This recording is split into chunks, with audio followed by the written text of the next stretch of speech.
Hello viewers, this is True Citizen once again. Always try to bring to you information which otherwise may not really be available quite often unless you Google it specifically. Here I am jumping from one topic to another, nothing specific that I talk on. We've spoken on eateries, we've spoken on fisherwomen, on various topics, and since mine is a new channel, it's only been around 2 months maybe, with quite a low subscribers. I'm not advertising, only word of mouth if people want to subscribe me. I've never solicited in any of my videos to subscribe me, because while I do like it if people would subscribe me, yet I leave it to the viewers if they wish to do so. My channel is not having a focus on commercialization, not that I'm expecting money from it, although one does get money, I guess, after a couple of thousand views or something. I've not looked into it, that part, but my main interest is as a hobby to come up with this kind of information through YouTube, so that a lot of people learn new things, and that's my aim basically. So it's as much as a hobby, as a pastime, etc. Now today I'm talking to you about collecting stamps and coins. Stamp collection used to be a very favored, a great hobby, maybe till about it began maybe somewhere around 100-150 years ago, and people started collecting stamps. And this was one hobby which used to be inculcated into the children as a favorite pastime. But recently, as far as I can imagine, in the last 25-30 years or more, stamp collecting has disappeared almost. I would have thought so. Now you can put in comment box if I'm wrong. Any stamp collector who views my video can tell me that they are doing something credible there. But though as far as I imagine, new hobbies, new interests have come in, and there's nothing wrong about it.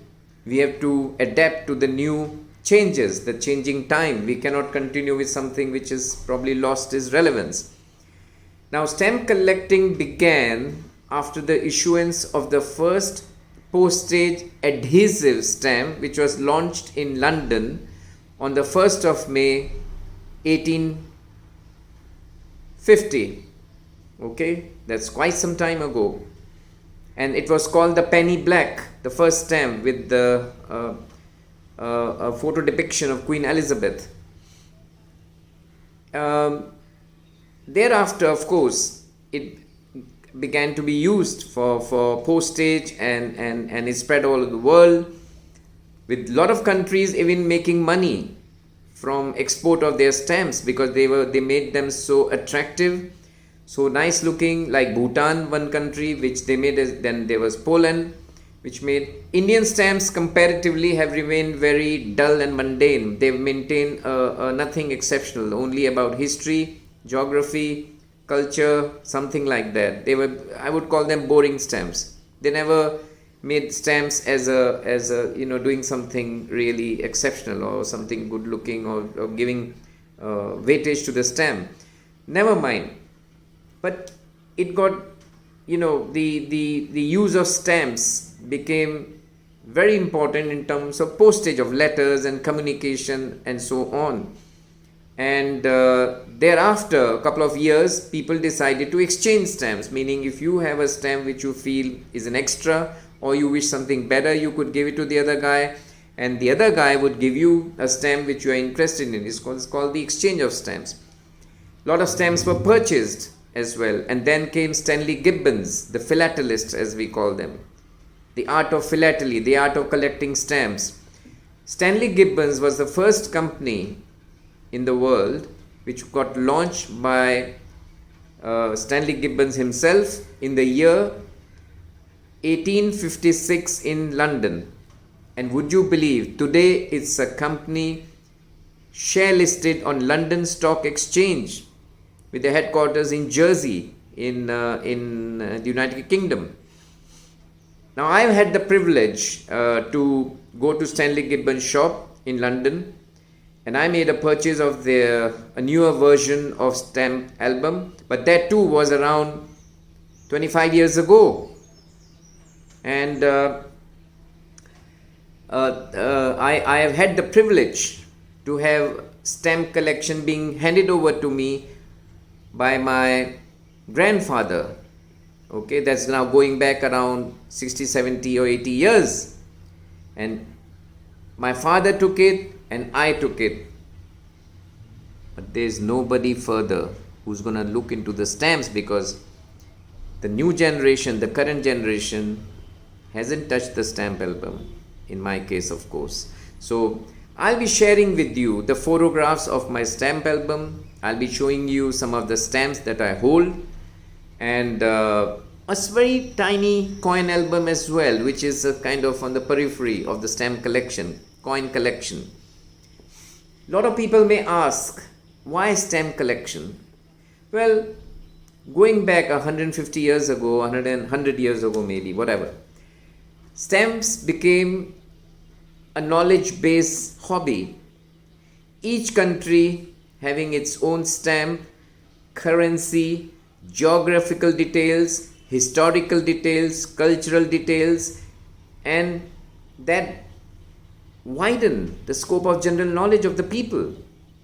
By collecting stamps, you would know the capital of the countries, the geography, the topography, whatever, and it is a serious hobby where you love the stamp to the hilt. You even have hinges to put the stamp. You don't just stick it directly. That's the love for the stamp. And gradually it turned into a business, because people who had exceptional stamps like the penny black, the first one, or could be auctioned for £1 million for all you know.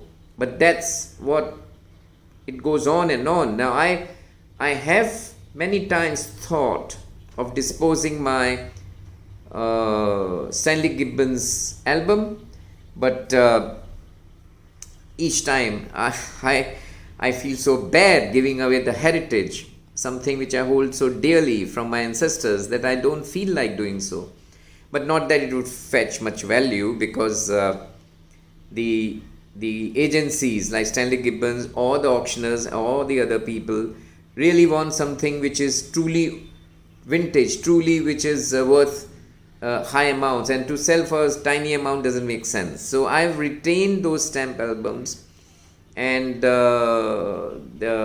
lately, of course, I must admit to it, for the last maybe 15 to 20 years, I have made no new additions. It has ceased to be a hobby.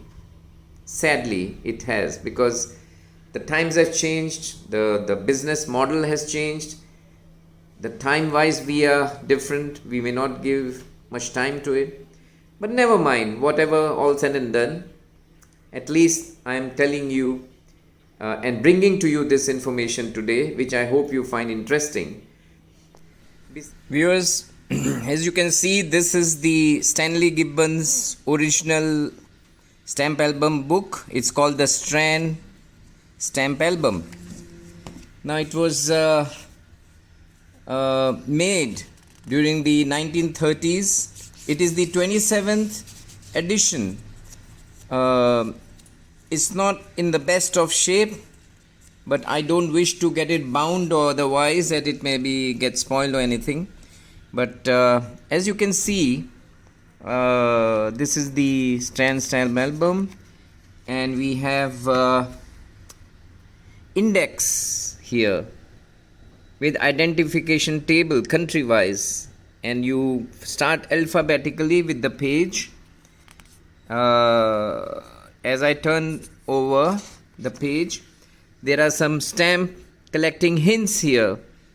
Now under the hints, it's mentioned that you must have clean hands so that there is no moisture, and that you should use a tweezer to pick up the stamps and to stick them by hinges. This is how particular the philatelists are to ensure that the stamp value remains high and that you don't get damaged stamps. This is the first page, as you shall observe here, and the first country as mentioned is Abyssinia. Abyssinia was the original name for Ethiopia, and it states here, if you observe, the capital Addis Ababa, the currency and so on, and then you see the stamp as well. And these are the stamps which have been passed down over the last 90 years or so or more, and which I am having as a collection. Sometimes they match the original depiction here, and we'll again flip over and keep seeing more. And this is the page of Aden,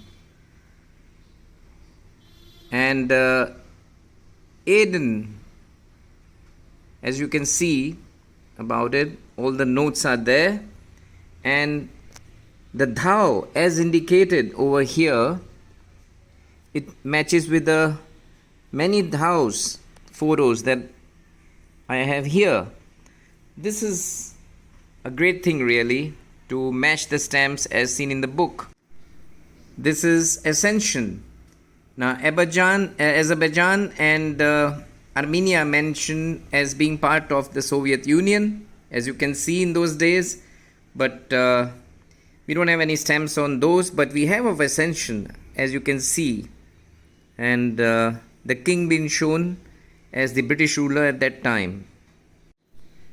This is Australia, and you can see the bird mentioned here, that's emu, and it matches the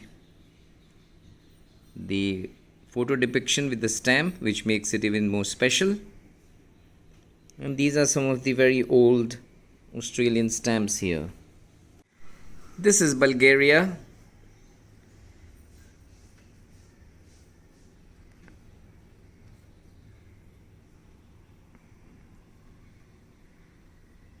And you can see it's mentioned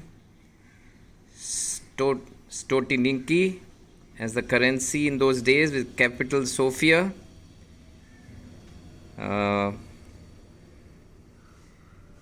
And very creative stamps if you look at it.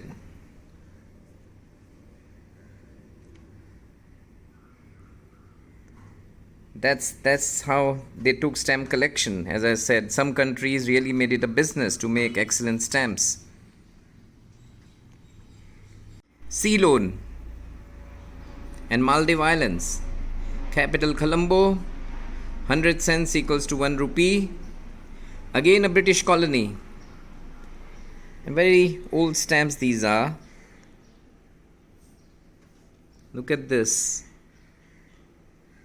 Probably one of them match over here for Ceylon. This is China.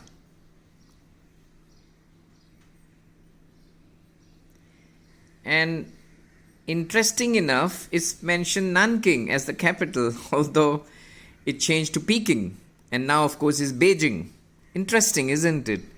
Look at the stamps. These are really, really old stamps. Look at this one, stamped as well with a, I need to check on the year, which is difficult to see, but let me try if we can make out anything here, although it might not be easy.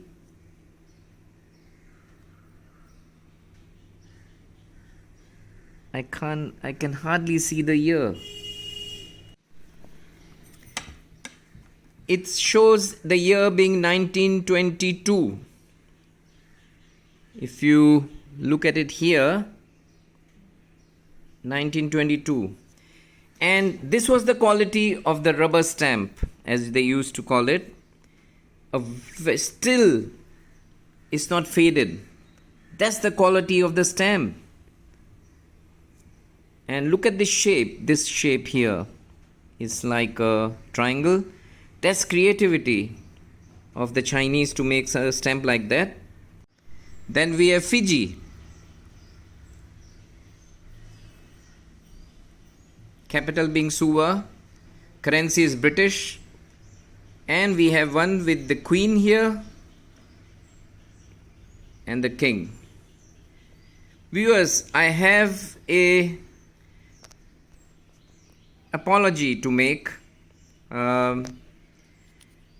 Earlier in my narration, I happened to mention the penny black being Queen Elizabeth. Well, I'm sorry, it's Queen Victoria. Please accept my apology. The photo depiction on the penny black is that of Queen Victoria. This is France, capital Paris. 100 centimes equals to 1 franc.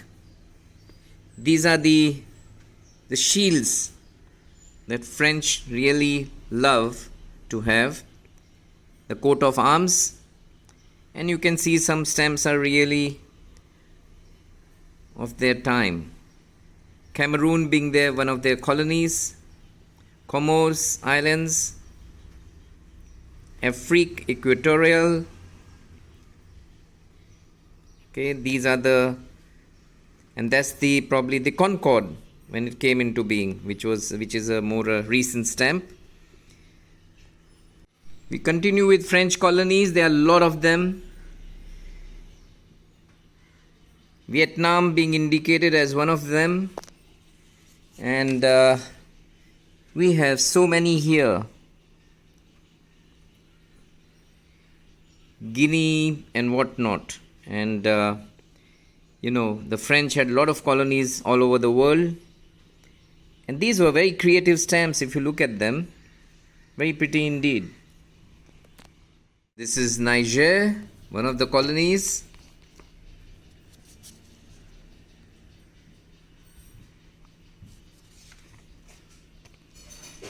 And the French colonies do continue. There's so many of them,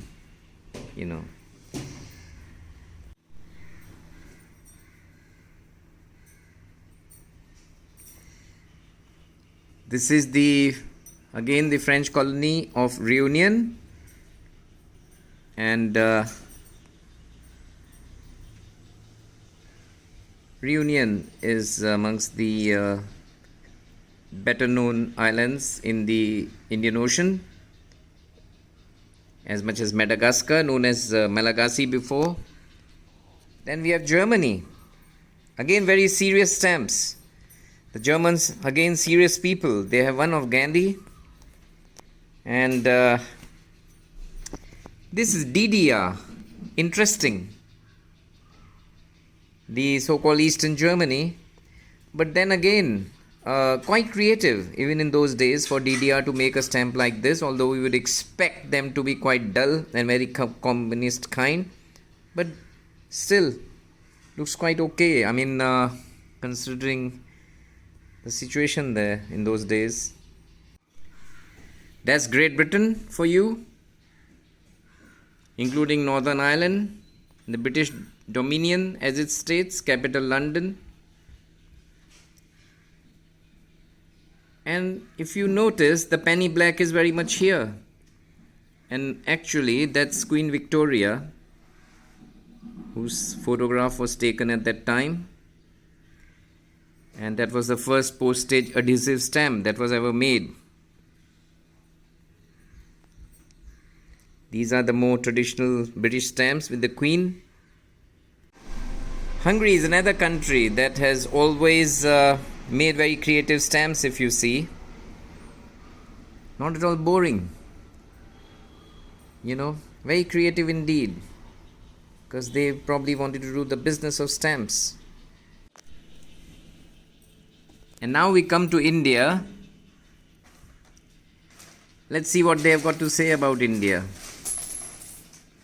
Capital New Delhi, currency 12 pies to 1 anna and 16 annas to 1 rupee. Well, those are the times, you see, and they show the India postage stamp here from 1876 with 6 annas stamp, and here are the Indian stamps displaying, I guess, King George V. India postage, 5 rupees and all that. And there's some Seji Navrusoranji Tata with stamps here. Now this is a massive collection if you observe here. And the best part is, look at this stamp here. Okay, the fort, and it matches the Purana Killa as is stated here. It matches to the Purana Killa here, although it's unfortunately damaged on the left hand side, but that's a bit sad really. And I don't know what it states here, but some post which I can't really, it's not legible, but never mind. And we have this stamp here. And the Indian collection is expectedly having a lot of rare stamps. And look at these here. We see here with the mail plane in those days. Thanks to the British, we had so much development in India. The best thing that happened to India was the arrival of the British people after a very sad and horrible rule by the Mughals, which destroyed India really. In terms of development, we lost a lot of time. And regardless, here we are. If you look at this one here, these stamps, look at this one. These are part of the princely states, as it states here. It says Sirmoor, 1899. That's almost 1900. Okay, and this stamp here again, it's probably from Kerala or somewhere. I can't really come to know, but that's again a very rare kind of a stamp of a princely state. Kenya, Uganda and Tanganyika, old British colonies, all prospered, all did well with a system of governance. Thanks to the British, that their systems and procedures and governance which led these countries to be great. Even today, they are amongst the peaceful countries in the world. As I have said earlier in my narration, Poland is one country that always made very creative stamps, whether it is cats, dog, fish, as you can see. Look at the snake there, birds.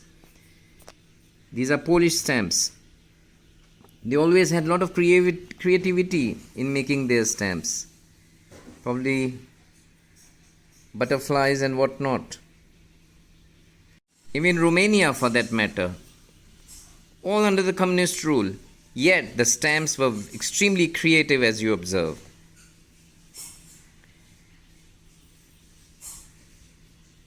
Look at this shape, this one.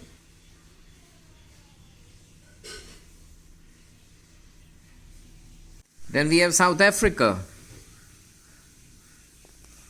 If you observe again, the stamp here on the photo depiction matches the one here. These are very tiny stamps for some reason. I don't know why this kind of a slim shape. Was there paper shortage there? We don't know. But these are how the stamps were. Extremely tiny though. This is from southern Rhodesia. Look at this stamp. It's got to be very rare. Extremely rare, I'm sure.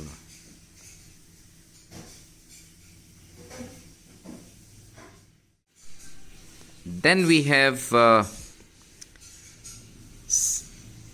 Straits of Settlements, Malaya, which is today called Malaysia. If you observe it, look at this stamp here. It says Malaya, Johor, that's the southernmost state of Malaysia. This stamp in itself must be of some intrinsic value. And this whole series of stamps here, Malaya. In one line we have a couple of stamps.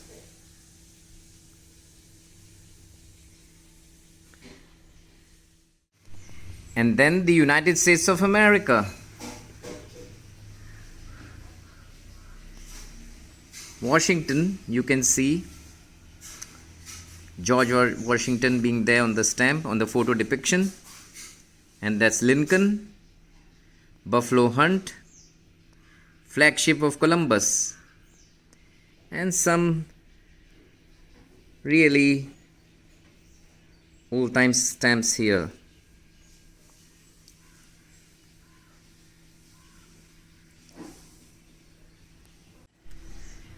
Now we have even more stamps here from America, the airmail as it states, the planes and all, a complete set of complement of stamps.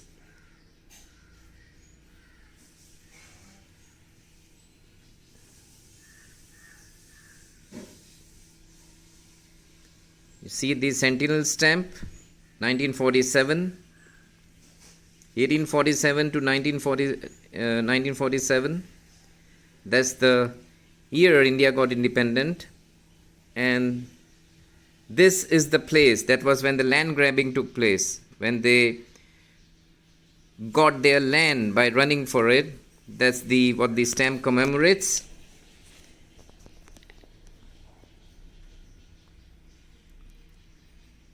And the war towards United Nations.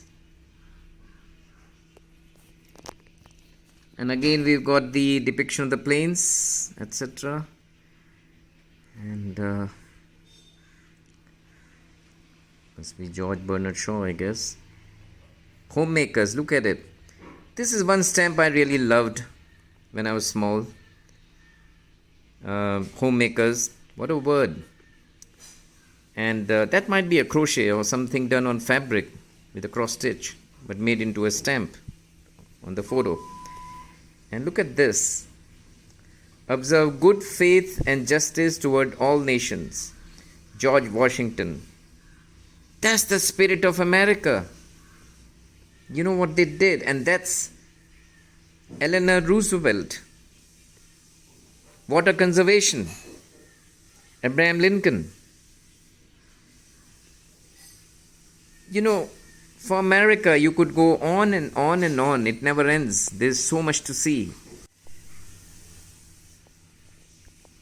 Salvation Army. Shakespeare. The Civil War Centenary, 1864-1964.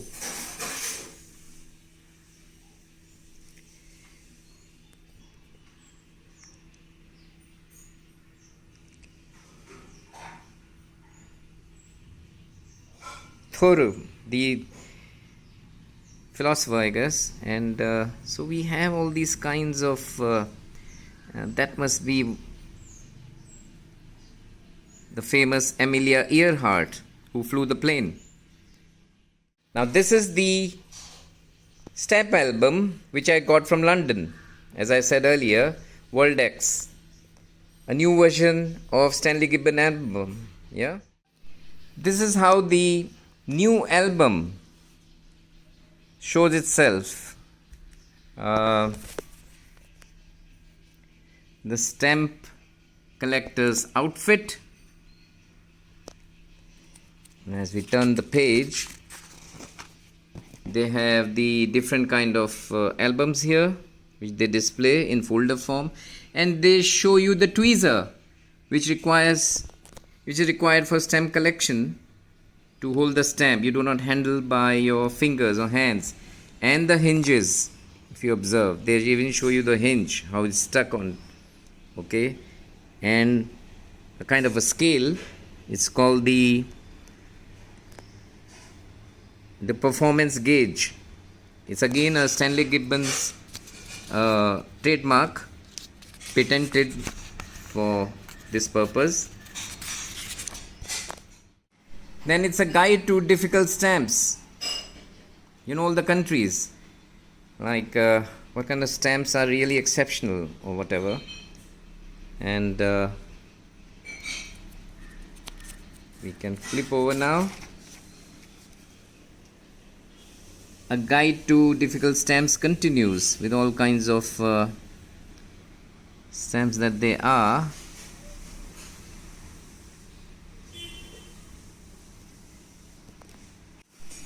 These are from UAE. You'll observe they got some biblical depictions on the stamps, which is great of UAE, showing Jesus Christ in various phases of crucifixion.